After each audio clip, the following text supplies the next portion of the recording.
How to download files from iCloud Drive in iPhone 16e.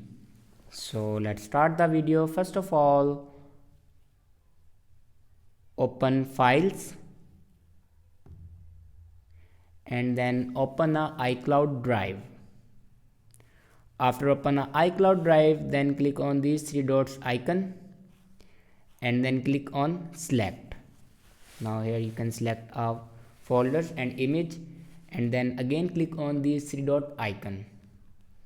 Now here you can see the option keep downloaded. Now click on keep downloaded and here you can select again and here you can keep downloaded, again downloaded it. So this is the way to download files from iCloud Drive in iPhone 16e. I hope this video is helpful for you. Thanks for watching.